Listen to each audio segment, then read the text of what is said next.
ইসরায়েলকে লক্ষ্যবস্তু করে নতুন করে আবারও হামলা চালিয়েছে ইরান। বার্তা সংস্থা রয়টার্স জানিয়েছে, শনিবার মাঝরাতে এ মিসাইল হামলার পর দখলদারদের বাণিজ্যিক রাজধানী তেল আবিব ও ফিলিস্তিনের অধিকৃত জেরুজালেমে বিকট শব্দ শোনা গেছে।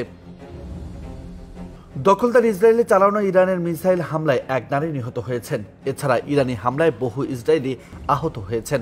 ইরান মোট 3 ধাপে গতকাল রাতে হামলা চালিয়েছে বলে এখন পর্যন্ত তথ্য জানা গেছে।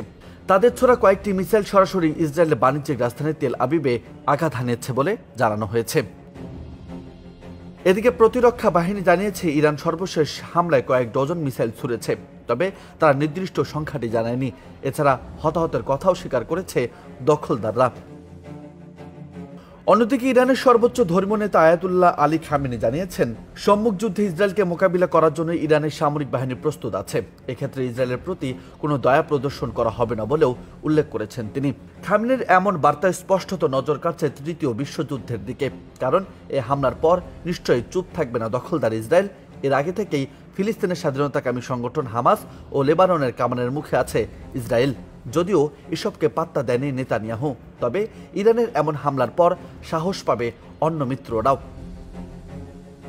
এদিকে ইসরায়েলের এমন করুণ পরিস্থিতিতে চুপ থাকবে কি যুক্তরাষ্ট্র, এমন প্রশ্ন এখন বিশ্বজুড়ে। বিশ্লেষকরা বলছেন, সাবমেরিন ব্যবহার করেছে তেহরান। দুই দেশের পরিস্থিতি আরও খারাপের দিকে। যুদ্ধ জাহাজ পাঠাচ্ছে আমেরিকা। আজ রাতেই পরমাণু অস্ত্রের পরীক্ষা চালাতে পারে ইরান। অন্যদিকে অকল্পনীয় হামলার হুমকি দিয়েছে ইসরায়েল। তৃতীয় বিশ্বযুদ্ধ শুরু হয়ে গেছে এমন দাবিও করছে রুশ জেনারেল।